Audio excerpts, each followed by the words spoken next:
Vou entrar aqui pelo... Eu vou entrar aqui pelo computador. Estamos ao vivo. Já? Enrola um pouco. E aí, gente, boa noite. Estamos começando a nossa live. Aproveita que ainda não começamos, aproveite para compartilhar o link, divulgar aí nos grupos do WhatsApp. Estamos compartilhando o link para todo mundo, quem quiser assistir.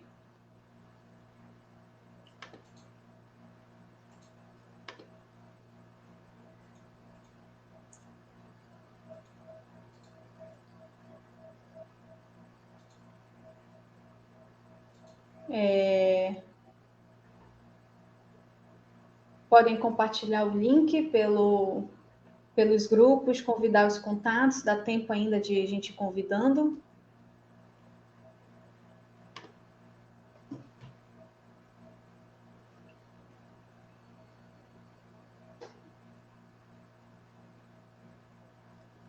Eu não estou conseguindo ver aqui no Facebook.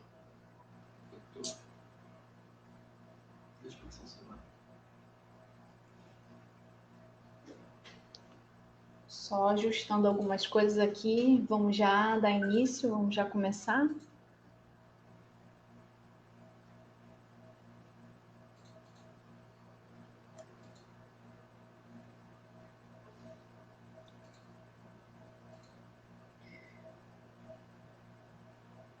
Já estamos ao vivo?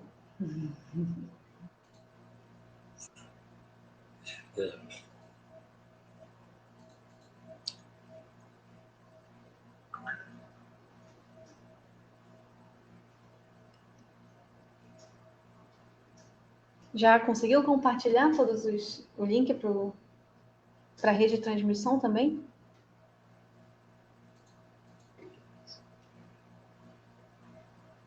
Ah, tá aqui. Agora eu estou vendo. Rede de transmissão. Então, gente, boa noite. Vamos dar início à nossa primeira live do PSTU Amazonas. Me chamo Juliana Rebouças e hoje vou estar apresentando essa primeira live de uma série de lives que o PSTU Amazonas vai realizar, né? Estamos inaugurando aí essa nova ferramenta aqui na nossa página. É bom contar com a participação de todos e todas vocês. Espero que já tenham curtido aí, compartilhado o link, divulgado para os contatos, amigos. Essa é a nossa primeira live de uma série de outros temas que a gente vai abordar, né, daqui para frente. Não só no período da campanha eleitoral, mas a gente pretende fazer lives agora sempre sobre diversos temas.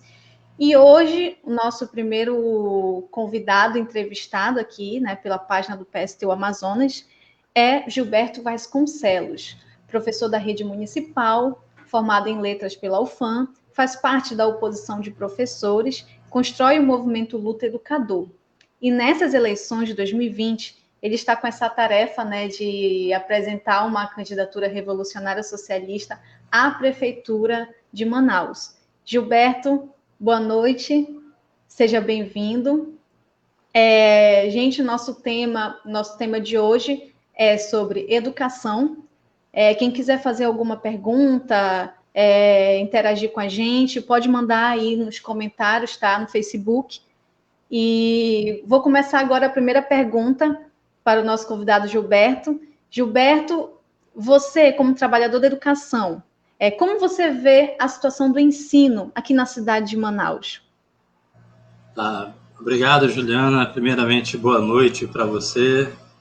Boa noite para os camaradas e as camaradas que estão participando e vão assistir a live. E dizer, bom, essa é a nossa primeira live, né, do PSTU, então é provável que alguma coisa não saia perfeita, né?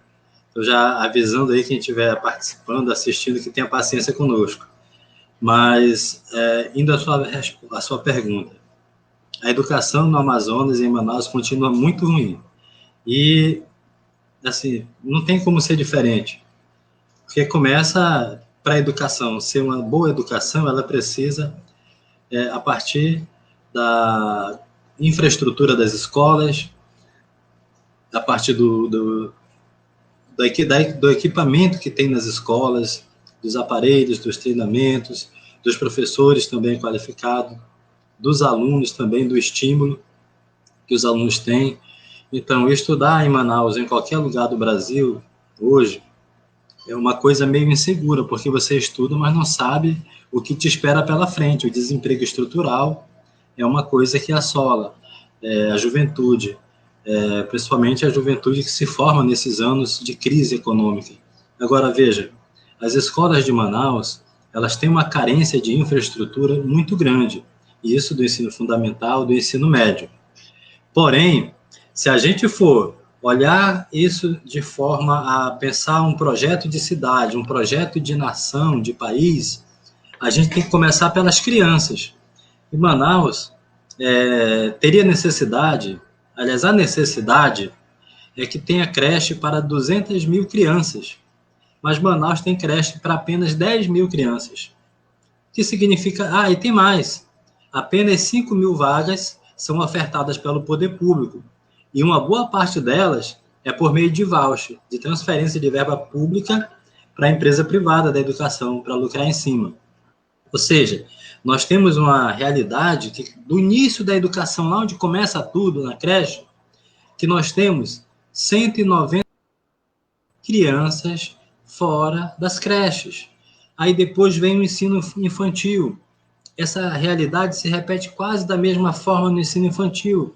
E, portanto, vai se reproduzindo um processo de exclusão educacional e um processo que é estrutural, e um processo de fazer com que a educação não seja, de fato, um direito de todos e de todas, que vai se refletir lá na frente na qualidade. Veja, os indicadores do IDEB, eles pegam duas coisas: a quantidade de aprovação nas escolas e a nota que se faz nas provas externas, que é a SAEB, a Prova Brasil.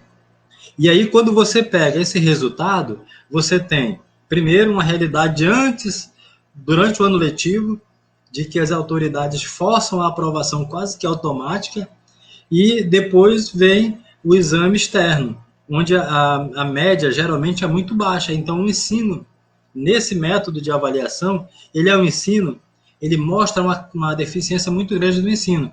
Agora, veja, eu estou falando isso da parte técnica. Agora, veja, os professores, eles recebem o pior salário do serviço público que tem para quem tem nível superior, do serviço público municipal e estadual. Então, é uma realidade que não tem como ter uma boa educação, porque desde a base começa ruim. Entendeu? Então, essa, infelizmente, é a caracterização, é o diagnóstico da educação. E aí, para mudar isso daí, é preciso fazer uma revolução social, de verdade. Porque todas as formas de condução do poder são controladas pela burguesia, pelo grande capital, por organismos que impedem com que a educação evolua. Porque os interesses, na verdade, são outros. Os interesses são atender primeiramente ao lucro dos grandes empresários. Não estou falando aqui do pequeno, do microempresário, daquela pessoa que tem um comércio, que trabalha com a sua família. Estou falando do grande empresário. Eles têm prioridade. Os pequenos, como disse o ministro da Economia, deixa quebrar. Mas os grandes não, tem todo o aparato. Então, a prioridade primeira é essa. Depois disso, tem as falcatruas, os roubos, os desvios. E, com isso, vai se perdendo e o investimento não chega a ser um investimento eficaz. E a qualidade, isso se reflete numa péssima qualidade da educação.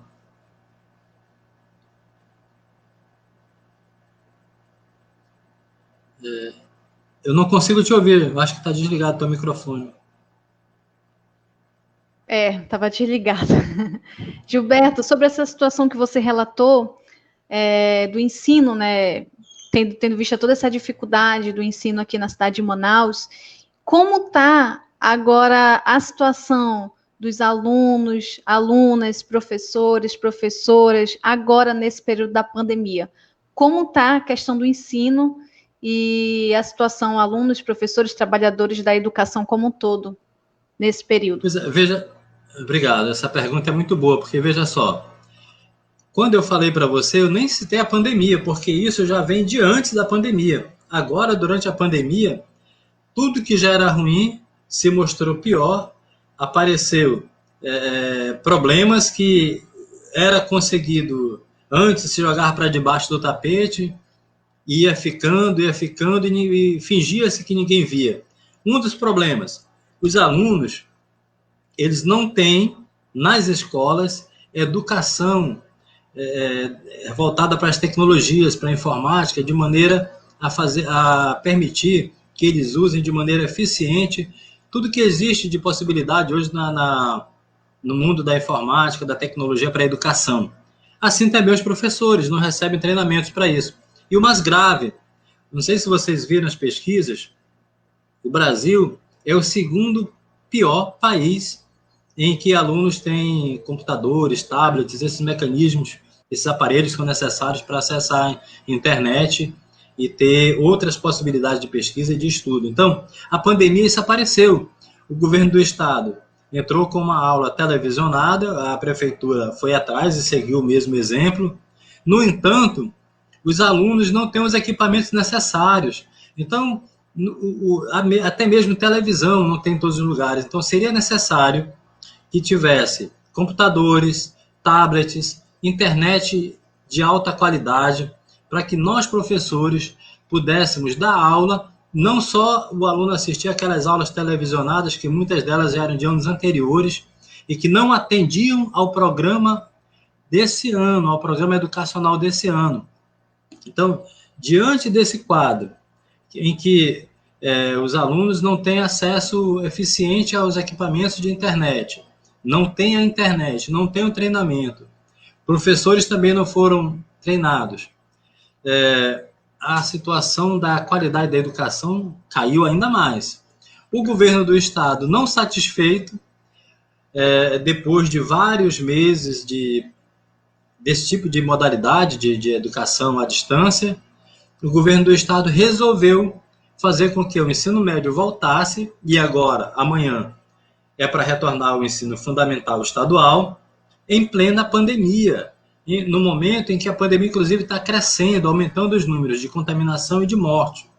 Então, é uma coisa assim, meio irracional, porque o que o governo do estado deveria fazer? Em primeiro lugar, deveria ver quais são os problemas que existem, de fato, os gargalos da educação.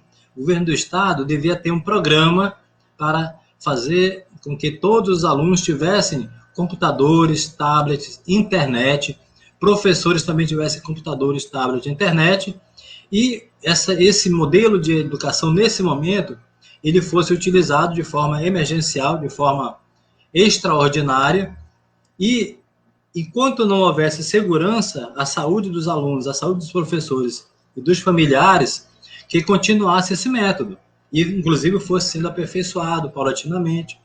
É muito estressante, professores usam seus equipamentos, sua internet, dão seu jeito para atender os alunos, e com essa situação toda, o que nós vimos é uma insensibilidade do governo.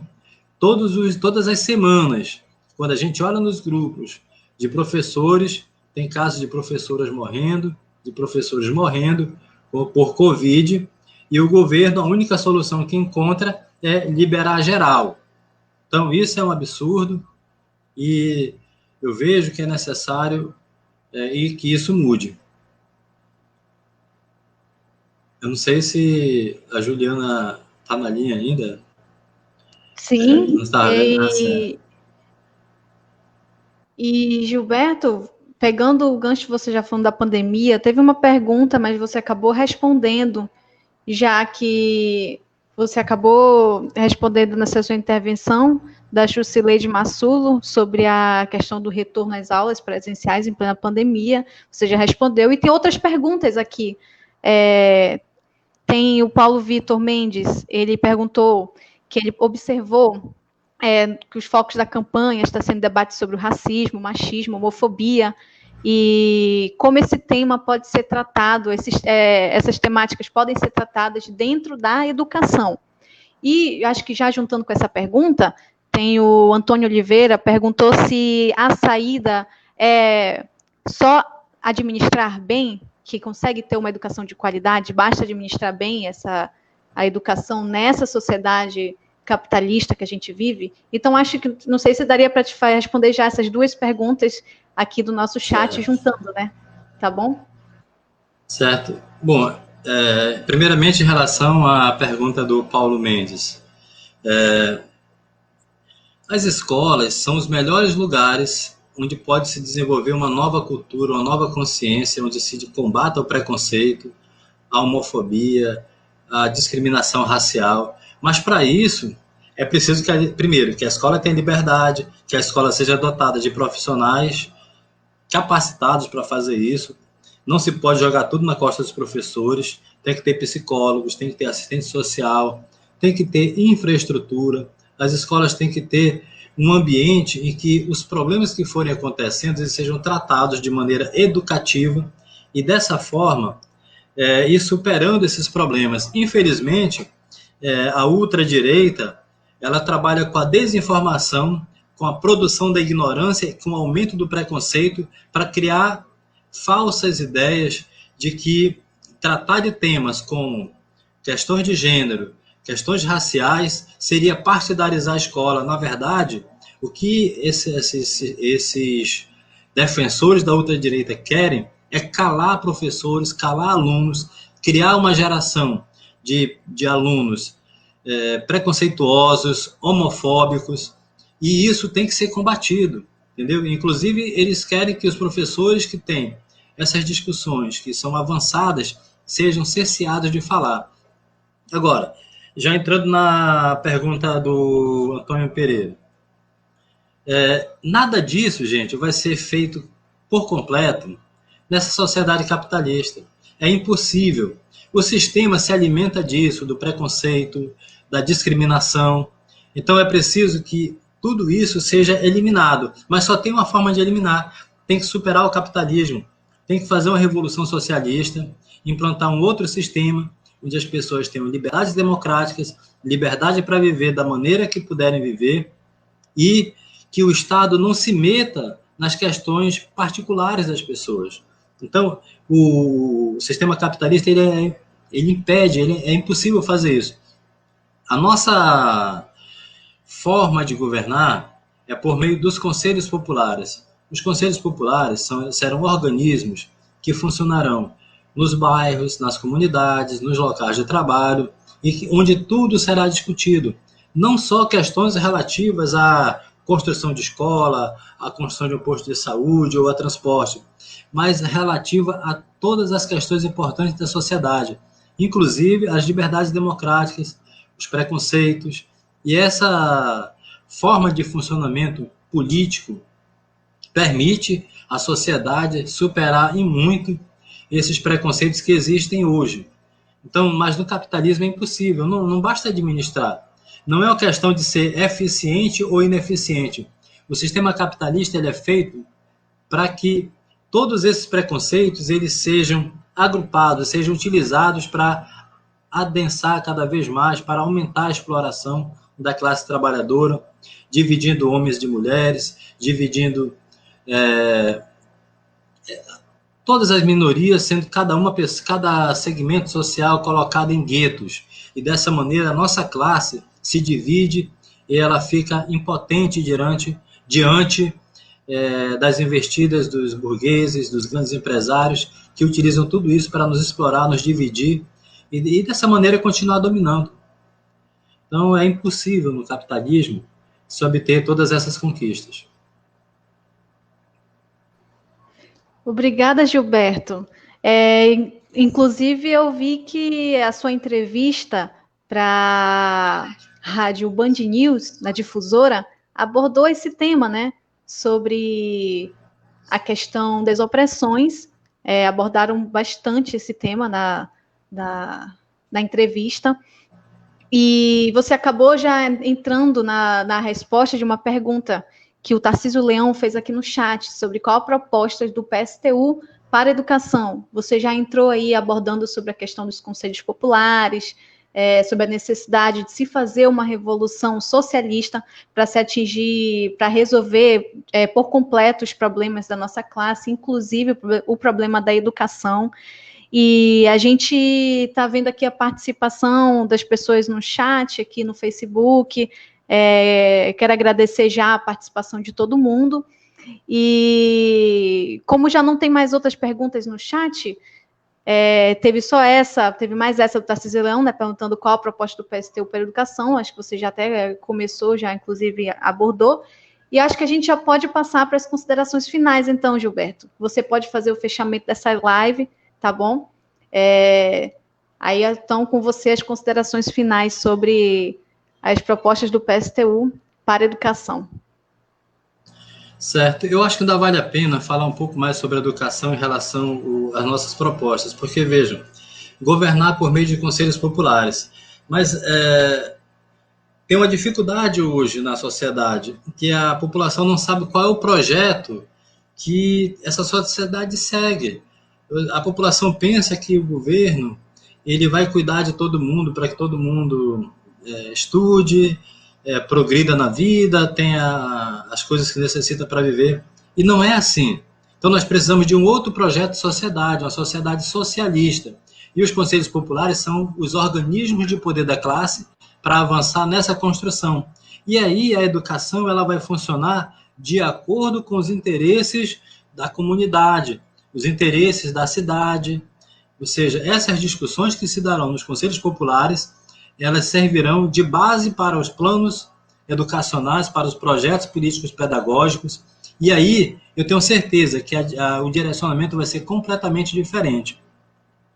Então, eu quero agradecer a essa oportunidade de a gente fazer essa live, os companheiros e companheiras que estão assistindo, que vão assistir, e dizer que nós estamos nessa eleição de 2020, no PSTU, enfrentando os partidos tradicionais da direita, os novos partidos da ultradireita que surgiram agora, com os coronéis, com os militares, com os radicais religiosos, e estamos também enfrentando aqueles reformistas de sempre, com os mesmos projetos que aparecem nesse momento para dizer que o problema é um errinho da administração aqui, ou a ineficiência do administrador atual, falta de vontade, e não é nada disso, gente. O que não serve é o sistema.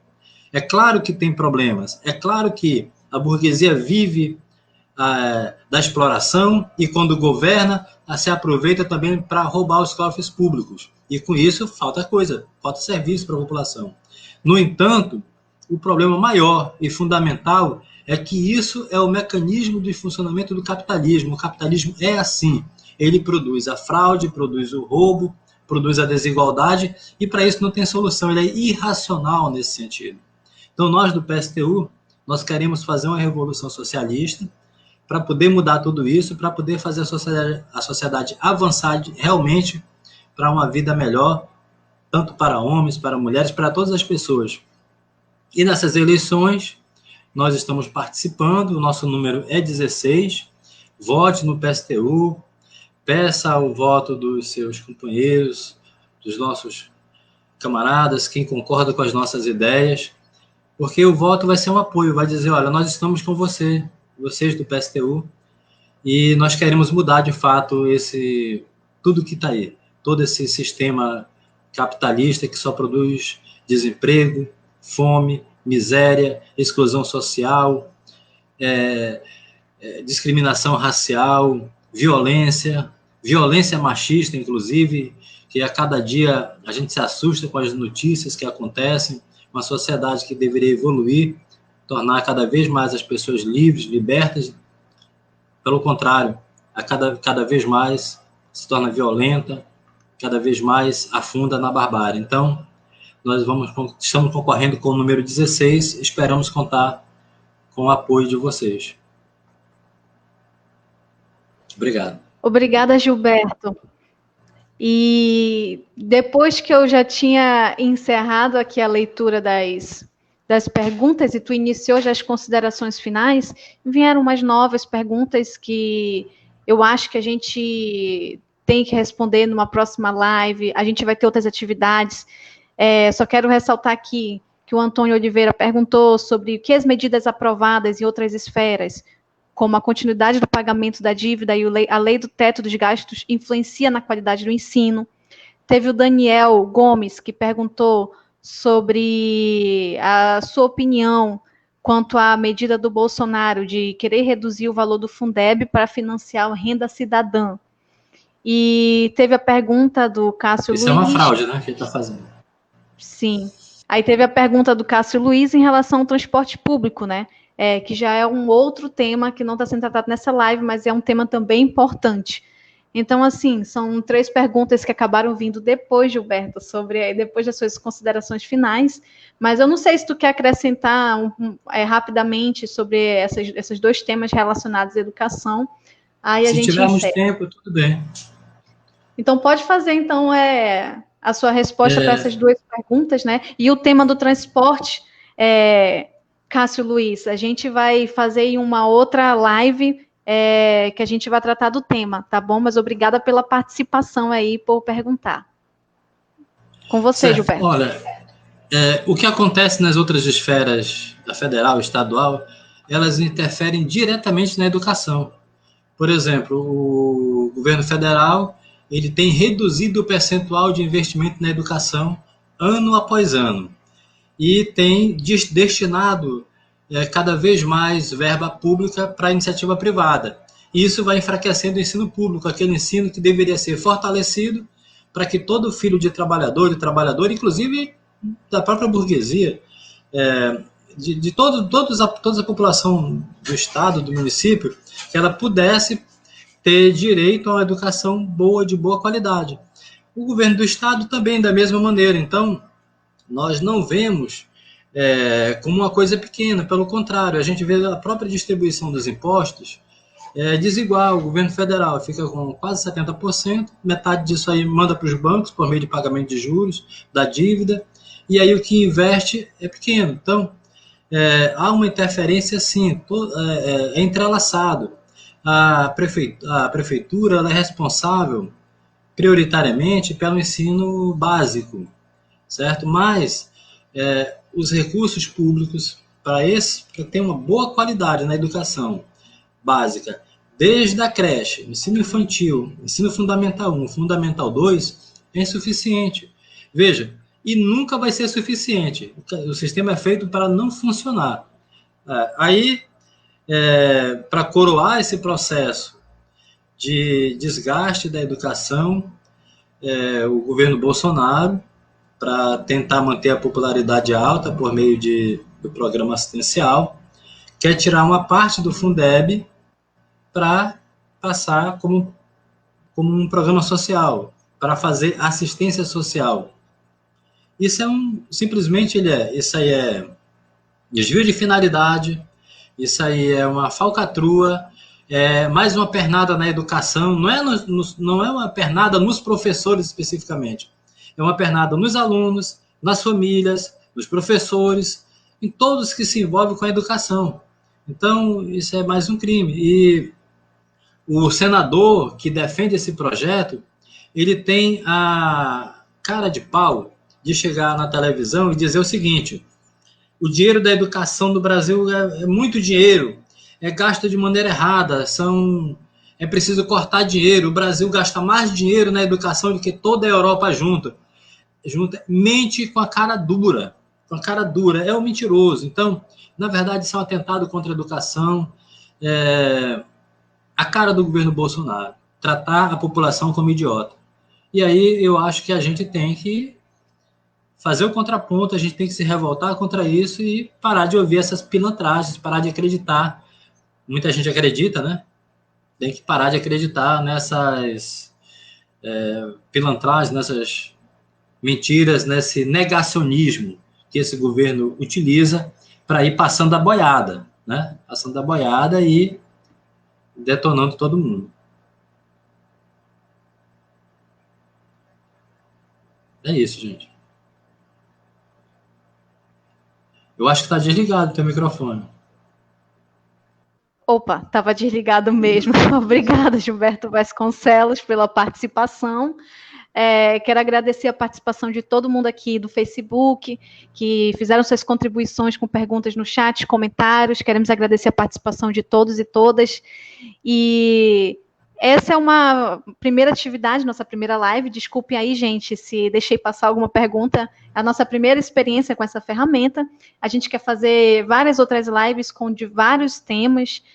A gente quer se aproximar dos nossos contatos pela internet, né, manter esse contato mais próximo com as pessoas por meio da internet.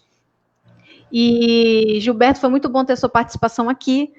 Uma fala sua que, para mim, ficou marcante na entrevista, da sua última entrevista para a rádio Band News, foi que você falou que a gente não quer se comportar como um gerente do caos, né? Que é assim que os governantes se comportam dentro de um governo do sistema capitalista. São um gerente do caos, porque é uma sociedade que não tem jeito. O sistema capitalista é um sistema que a lógica da exploração, do lucro, só se intensifica as opressões e a exploração em cima da nossa classe. E acho que você colocou muito bem a necessidade de a gente se organizar, dos nossos lugares de trabalho, nos nossos bairros, em todos os lugares que a gente atua, para construir uma sociedade socialista. E a gente defende uma revolução socialista para o nosso... A gente está na eleição municipal, né? A gente defende para o nosso país. A gente precisa se organizar para derrubar esse governo Bolsonaro e Mourão. É algo urgente que nós devemos fazer, né? Convocar todo. Você botou aí todas as medidas de educação, ficou muito claro que esse governo Bolsonaro e Mourão é um governo inimigo da classe trabalhadora, inimigo da educação, e a gente precisa se organizar para derrubar urgentemente, a nossa tarefa principal nesse momento, né?